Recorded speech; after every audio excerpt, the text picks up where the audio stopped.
চারটে ছেলে জন্মাইছেন, ওরা লেখাপড়া শিখে যায়, চাকরি করে। বুড়ে বুড়ি দুইজন বাড়ি। গ্রামের লোক বলে তোর বাবা মা বুড়ি হয়ে গেছে, তোরা ফাঁকে থাকোস।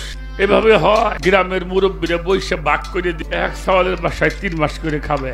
গাজীপুর থাকি 3 মাস, বরিশাল থাকি 3 মাস, রংপুর থাকি 3 মাস, ঢাকায় থাকি 3। ওই যে বানরের মতন লাফাই লাফাই খাওয়া শুরু করলাম।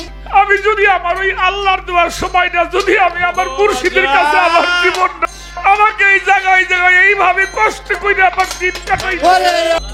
কিরে বাবা, সূরা শরীফের বলি নাই? কিরা কি করছে আমি জানি না, আমারটা বলি। আমি আজ পর্যন্ত লক্ষ লক্ষ টাকা আপনাকে দোয়ায় হাতে আইছে, আমি কারো এই পর্যন্ত মন জোগাইতে পারি নাই। না পারলাম স্ত্রীর মন জোগাইতে,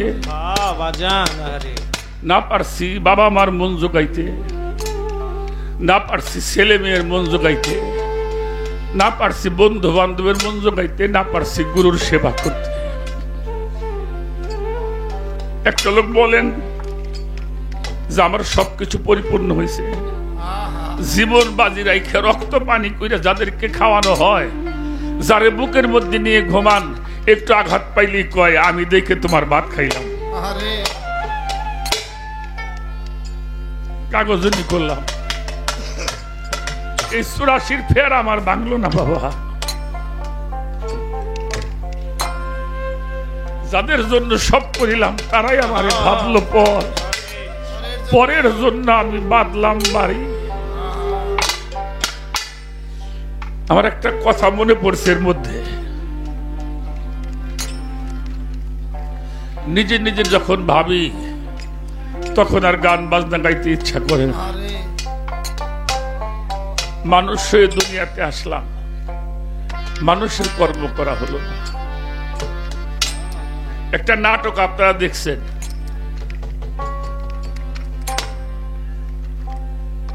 এটা একটা নাটক করেছে মামুনুর রশিদ সাহেব, তার মধ্যে আছে। আল্লাহ যখন মানুষ বানাইছিল, আমার কথা দিয়ে বলি, আপনারা একটু মিলিয়ে নিয়ে, যদিও কথাটা নিম্নমানের। মানুষের আয়ু দিছিল আল্লাহ 20 বছর।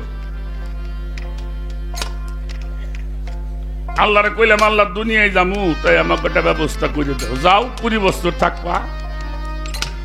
আমি কইলাম আল্লাহ 20 বছর তো আমার যৌবনী পরিপূর্ণ হইব না। গাধার বয়স ছিল 60 বছর। গাধারে আল্লাহ কইলে তুই দুনিয়ায় যাবি, খালি বুঝাটাই নেবে আমি। গাধা এক চোখের বাড়ি ছাইড়ে কইলে আল্লাহ এত বোঝা আমি 60 বছর টানের পারব না, কমাই দাও। কতটুকু চাস? 30 বছর। আল্লাহ কইলে দিলাম, যা। আল্লাহরে কইলাম আল্লাহ 20 বছর আয়ু দিছাও না, ওই যে গাদার যে 30 বছর বাঁচছে, ওই 30 বছর আমারে দিয়ে দাও। আমার আল্লাহ কইলে বুঝিস কইল, তোর কিন্তু বুঝা বাইয়ে খাওয়া লাগবো। তখন তো আর বুঝি নেই, কইলাম আল্লাহ দিয়ে দাও। ওই গাদার 30 বছর, আল্লাহর দোয়া 20 বছর, কয় বছর হইল? হ্যাঁ, 50 বছর। কুকুরের আয়ু দিছিল 25 বছর। কুকুরে কইলে তুই আইতে গুইতে খাবি আর বুঝে বুঝে বেড়াবি আর রাত্রে পাহারা দিবি। কুকুর কাইন্দে কইলে আল্লাহ এত পারব না, 10 বছর কমাই দাও। আল্লাহ কইলে দিলাম। আল্লাহরে কইলাম আল্লাহ মোটে 50 বছর মানুষে থাকো, 10 বছর আমারে দিয়ে দাও। আল্লাহ কইলে বুঝিস কইল, আইতে খাইয়া বাঁচবি। আমি কইলাম ঠিক আছে দেখবানি। আমার কথা কই আমি, কয় বছর হইল? 60 বছর। তাতেও মনের আশা পূর্ণ হইল না, নাতি পুতির বিয়ে দেখে পারবেন না। বান্দরের আয়ু দিছিল 40 বছর। যা তুই লাফাই লাফাই এই গাছ তো ওই গাছে যাবি, ওই গাছে তো ওই গাছে যেয়ে খাবি। বানর কান্দে দিয়ে কইল, আল্লাহ এত কষ্ট করে পরে না আমারে কমাই দাও, আমারে 20 বছর দাও। আল্লাহ কইলে দিলাম। বানরে বাঁচলো কয় বছর? কইলাম আল্লাহ ওটা আমারে দিয়ে দাও। কইলে বুঝিস কই? তার তখন তো খালি দুনিয়া আসতে পারলি বাসি। এই 80 বছরের আয়ু নিয়ে দুনিয়া চাইছি। আমার এখন 64 বছর বয়স। আল্লাহ যে 20 বছর দিছিল, একদিনও সংসারের চিন্তা করি নেই। করছি স্কুলে গেছি, যা প্রয়োজন বাবার কাছে চাইলি বাবাই দিছে। প্রয়োজন হলে সুইদে করে এনে সওয়ালের আশা পূরণ করে বাবাই করছে না, করেন নাই? ওই 20 বছর রাত 11টা বাজে 12টা বাজে বাড়ি আসি না। চাচা দাদি আমার বাপের কয়, ওর কান দিয়ে একটা জুমাল দাও, বেনালাই ঘরে আসবে নি। আচ্ছা মাইসি কান্দে জুমাল দেওয়া যায়? জুমাল দিলে গরুর কান্দে, মানে একটা বউ আইনে দাও। বাবা কোন যিনি কারে দইরে আইনে ঘরে দিল, এই যে গাদার বোঝা পিঠে নিছি। আগে যেখানে খুশি সেখানে যাইতাম, ওনার মন জোগাবার জন্য দিনেও খাটনি করি, রাত্রেও খাটনি করি। এই যে গাদার বোঝাটা বইয়া যাইতেছি। 30 বছর বইলে ছেলে মেয়ে হইল, নাতি পুতু ঘরে আসলো। বাস্তব বলি, আপনাকে দোয়ায় বাংলাদেশে আমার চাইতে বেশি গান গাই শিল্পী নাই, একটা শিল্পীও নাই। আমি 365 দিনের মধ্যে 250 দিন প্রোগ্রাম করি, এটা আমার মুর্শিদের দোয়া। 5 দিন 7 দিন তো কোনো সিরিয়ালই নাই, মিনিমাম 10 দিন 12 দিন 15 দিন পরে একদিন বাড়ি যাই। সন্ধ্যার সময় একটু বাজারে যাই বসি, বন্ধু বান্ধবরা আছে, তাদের সাথে একটু কথা বলতে বলতে রাত 10টা 11টা বাজে, বাড়িতে ফোন দেয়, আমি কিন্তু শুয়ে ঘুমাইলাম। 11টার সময় বাড়ি গেছি, যাই দিকে উনি ঘুমাইছে। ডাক দিলাম, আমার খাবার দিবে না? কয়টা হয়েছে, টেবিলের উপর বাড়া আছে। এরকম আছে নাকি এনে মানুষ আছে? ওইটা আর খাবার কোটা দিল না। ডাক্তারটা খুলছি, দেখি তেলা পোকা হাঁটতেছে, পিঁপড়ে হাঁটতেছে, ঝরঝর করে চোখ দিয়ে পানি পড়লো। ওই যে কুকুরে আইটে খানা খাইছে, আমার সে আইটে খানা এখন খাওয়া লাগতেছে।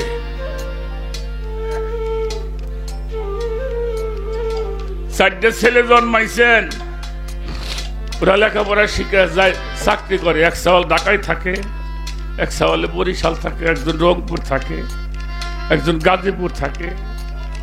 বুড়ে বুড়ি 2জন বাড়ি।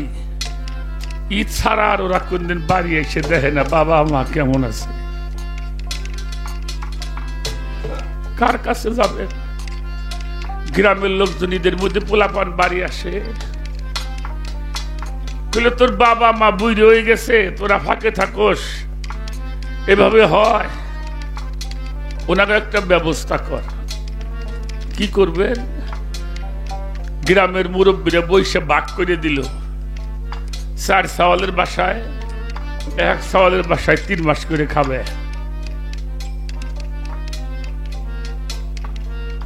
গাজীপুর থাকি 3 মাস, বরিশাল থাকি 3 মাস, রংপুর থাকি 3 মাস, ঢাকায় থাকি 3 মাস। ওই যে বানরের মতন লাফাই লাফাই খাওয়া শুরু করলাম। আমি যদি আমার ওই আল্লাহর দেওয়ার সময়টা যদি আমি আমার মুর্শিদের কাছে আমার জীবনটা, আমার সাধন বাবার কাছে জীবনটা গচ্ছিত রাখতাম, আমাকে এই জায়গায় জায়গায় এইভাবে কষ্ট করে আমার দিন কাটাই।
আমার বাজানরা যারা আছেন এখানে,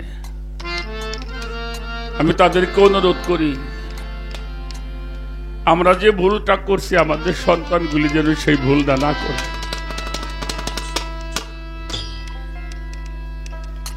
এই যে বিচার গান শুনতে আসি, আমরা ওয়াজ শুনতে যাই,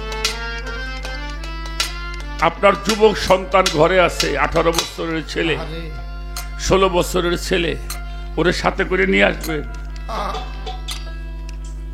ও যদি ভালো মানুষ হয়, আমি আমার মালিকের কাছে ভালো একটা জায়গা পাব। এটা প্রত্যেক বাবার দায়িত্ব। এই যে বিচার গান শুনতে দেখি মুরব্বীরা চোখের পানি ফেলে, চোখের পানি তো ফেলবে যুবকরা। আমরা ভুলের জন্য চোখের পানি ফেলি। সেজন্য আমাদের সামনের জেনারেশন যেন ওরা একটা মুক্তির পথ খুঁজে পায়। আমার সন্তান যদি মুক্তির পথ পায়, আমারও মুক্তি হয়ে যাবে। শরীয়তে আলেমরা বলে না, একটা আলেম জন্ম দাও মিয়া, তোমার 14 সিঁড়ি পর্যন্ত জান্নাতে যাবে, কয় না? আলেম কারে কয়? জ্ঞানী। কিসের জ্ঞানী? শরীয়ত, তরিকত, হাকিকত, মারিফত, ওয়াহদানিয়াত, নবুয়ত, বেলায়েত, রিসালত, খেলাফত, মাওলাইয়াত, ইলমে জাহির, ইলমে বাতিন, এই 12টা ইলম যিনি জানে তিনি হলো আলেম। আর সেই ইলম শিখতে হলে একজন আল্লাহর ওলির কাছে আত্মসমর্পণ করতে হবে, তাহলে সে আলেম হওয়া যাবে। এমন একজন আলেম যদি হয়, তার নামের জোরে, তার নামের গুণে তার বংশ তো যাবেই, হাজার হাজার মানুষ আল্লাহর ওলি নামে পাবে। সাধন ভজন জানিলে জনম তাই বিঠাই পছন্দ মনে